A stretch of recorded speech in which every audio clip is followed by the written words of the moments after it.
Hello, my name is Teresita Blanco, the Artsy Sister, and today we're doing a Barbie photo shoot. Just she wearing all leather, just a solo photo shoot of this Barbie wearing leather outfit. It's not like real leather, but you know, it gets the job done.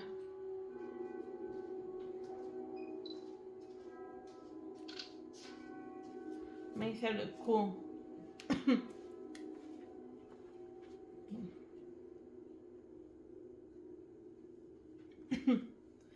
So like picking up from like the previous rant that I started in the LL surprise though. Like we were talking about history being propaganda, that it was true during the Roman times and it's true in the modern times, you know. That just remember what you read for the history book for your exams, and then like immediately forget it because there's no truth to be found in a school textbook. And the best example was the Noche Triste, the American history book said that the Mayans lost while like the people from Mexico say no, we won. It's like a Godzilla versus King Kong situation. Nobody really knows what really happened there. So it's like take your pick. The way they tell it, the Spaniards ran out of there. Ran away because they were scared. And one of the things that they teach in school is that the metal armor made them immune to bows and arrows. And then the Mexica, what they used weren't bows and arrows. They used obsidian blades that could cut through metal. Yeah. It was like their thing. Their armors were made of volcanic glass. That when that hits you, it ships, and the ship stays inside of you like little bullets that they continue to cut you and you can't move. It made armors completely useless. So that whole narrative, we had horses, we had armors. The horses didn't work in the swamp. Yeah, in the middle of the jungle. In the middle of the jungle, they were actually a liability, and they had to leave them back. And their armors were completely useless against the obsidian blades. Yeah. Like the only way that they were able to get a football. Like, have you seen like you shoot once with a musket and then it's like half an hour before you can reload it. Well, yeah, in school you were talking about they had superior weapons and armors that made them immune to bullets. No. Those armors are. Yeah, for starters, the Jaguar warriors they use obsidian blades. They use blunt weapons. They will clobber you. Mm-hmm. And they have materials that were stronger than steel as well. The clay Damas armors, which are the equivalent of metal for that part of the neck of the woods. Mm-hmm. But think back to high school and what they tell you. Oh yeah, they had superior weapons. They had horses, which were like dragons. So then it's like, what? But people were not stupid. There were horses in America. Yeah, like I think it was the Apache, I forget. No. Like mountain war, like the Native Americans in the north, they were always on horseback. So the whole thing about Europeans introducing horses, that's a lie. When the Europeans came with horses, the Aztecs were like, oh yeah, we know what those are. Yeah, we see horses up in the north. That's like horses 5 miles from here. They're delicious. It tastes like chicken. And the reason why they didn't use horses was they're useless in jungle. They can't even survive it. Yeah, they were more of a llama civilization. Or alpaca, I forget. Because horses like llama, they fall off a mountain, they be like meh. But a horse is like it gets a small stumble and it's already asking to be put down. Cause like the jungle be nuts. Like the one thing that the Spaniards did do that is confirmed by both is that they went in there and then they tried to kidnap the emperor's son and the Moctezuma's son, and then they tried to force the civilization to pay them gold in exchange for his release. Yeah. And then they just killed him anyway. And then they just killed him anyway, which caused them to have to flee from over there. And then that's where the story diverges. Because in one of them, the Spaniards defeated the Aztecs, and then they got away with all the gold. And in the other one, the Aztecs defeated them very, very easily. For being treacherous liars. So yeah, don't believe any promises made by Spanish conquistadors. Cause yeah, they make promise by God, but they break the promise on the devil's name. Like my favorite one is when. Wait, I'll tell you one. Oh yeah. Like my favorite story of something that happened one way and it was actually another was when they tried to. When they went to kill Atway, which is a Taino. Yeah. And then they told Well, me. and he's not even Cuban, he was Puerto Rican. He went from Puerto Rico to help out his Taino cousins in Cuba that were getting bullied by the Spanish. Yeah. In ships with sails. Like this whole idea that the Spanish invented sails, Yeah, he went all the way from, Atway went all the way from Puerto Rico to Cuba in order to fight off the Spanish. And he did a pretty good job until they captured him. Yeah, that's well, when they were about to kill him, Bartolomé Las Casas asked him, hey, before you die, convert to Catholicism so we can at least save your soul. And then he asks him, are there Spaniards in heaven? And they were like, yeah. Of course, because we are all Christians. And they not shall rather burn in hell. And then they burn him. Those were the most epic final words in the history of final. Yeah, then he rather burn in hell than be anywhere with Spaniards. Yeah. Like epic final words. Yeah.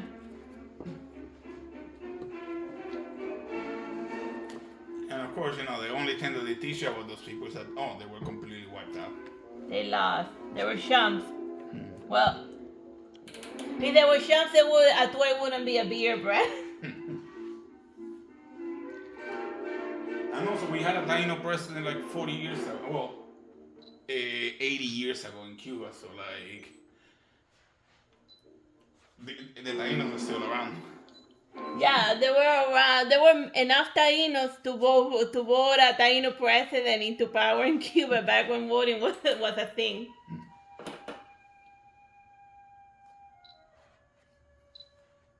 So this whole they disappeared. I know where we found. I had no idea where they got it from. Yeah. That life, what it is.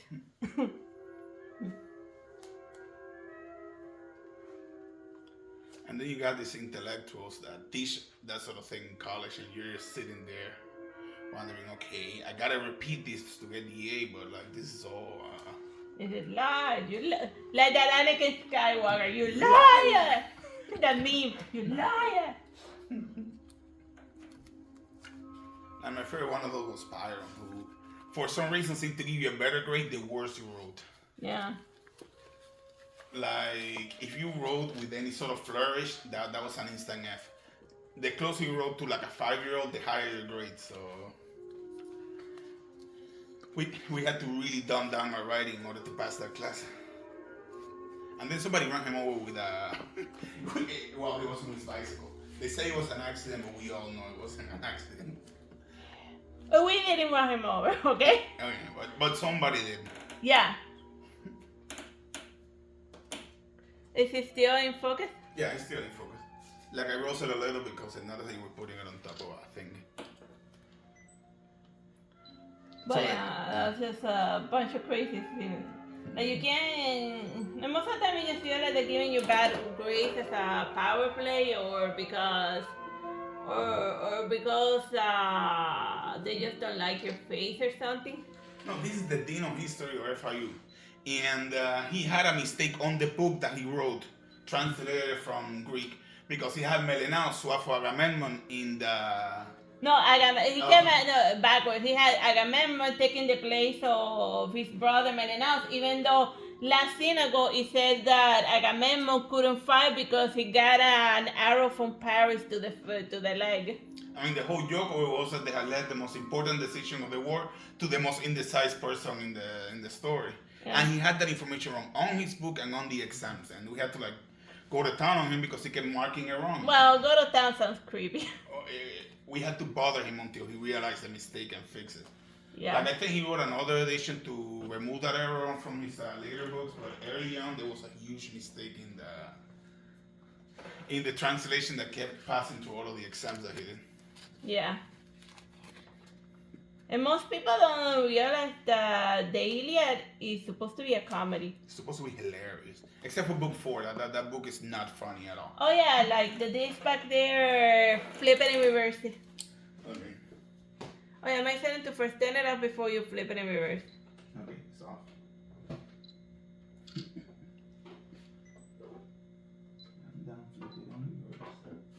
Is your feminism plan, yeah? Oh, is your feminism plan, yeah? Is it a bit? Ah, well, the music's back.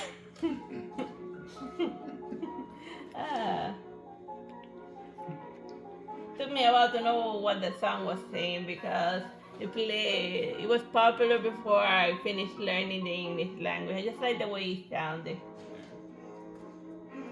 I like gibberish song. That's why we like Nier Automata. It's all gibberish.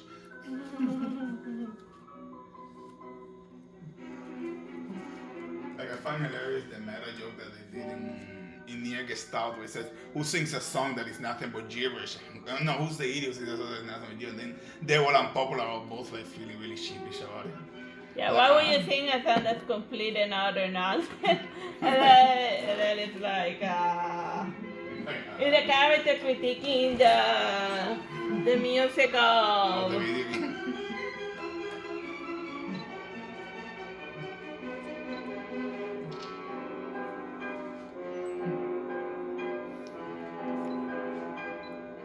Like it's hilarious, you can see Devil and Popola as background characters literally in Nier Automata until the very end of the game. where only the people that play Nier gets freaked out by them. Yeah, like you can see them like on the background on various scenes. Like they just happen to be in the crowd or whatever. But unless you know who they are, you don't know why they're there. Or why they're important, or why the stupid synchronized walk scared a lot of people. Mm-hmm. Yeah, because in that fight they look like they're about to kill you and then they start helping you. But that was like up to the last second. Yeah, they kept you in suspense.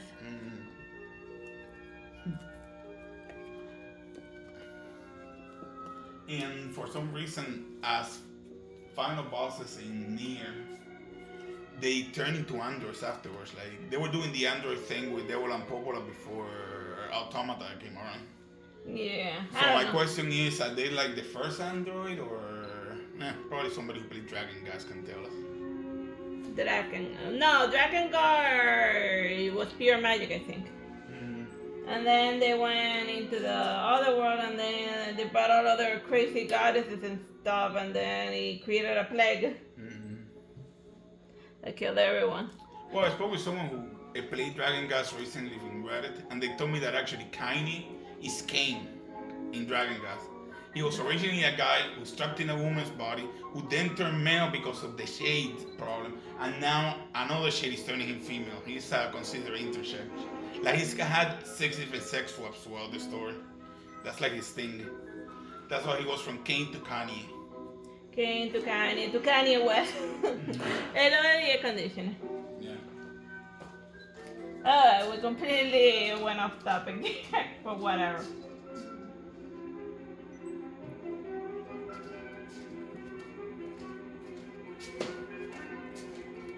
Oh yeah. History. Yeah, it's stuck in history now. That doll is very, very balanced. Can do really complicated poses. Great testament to Barbie. Like they come a long way. You gotta make the noise every time you say the word Barbie. Barbie.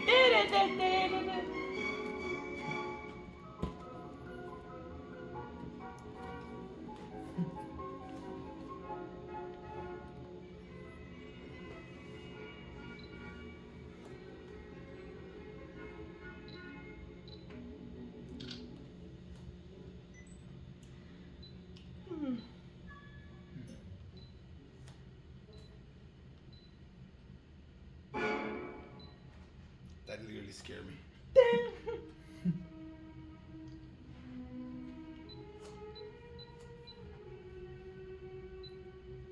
So yeah, we finally reached 10,000 subscribers.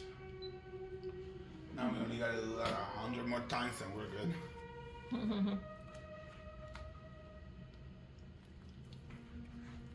Yeah.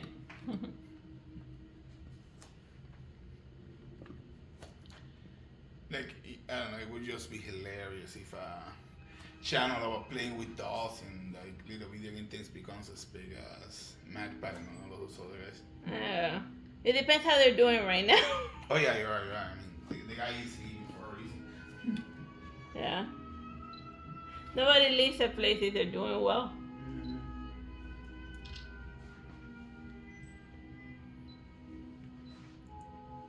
Probably because of the profits of the website took like a nosedive and then. No, the more complicated they make it, the more money they have to spend on employees and things like that. Per episode. It's just like a whole comedian, like, this is just me and my brother. And sometimes they're not even me. Just sitting here photographing dolls and talking about whatever. You don't need to like go crazy, write a million scripts and put like $1 million worth of lights. Yeah. Just find something you like and record it. Just like 1 billion people on Earth, I'm sure one of them is gonna like it. Yeah.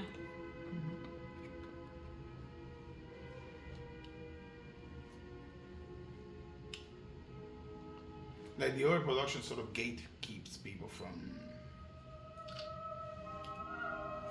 Gatekeeps the new people. Because they gotta look overproduced, otherwise you don't get the page views.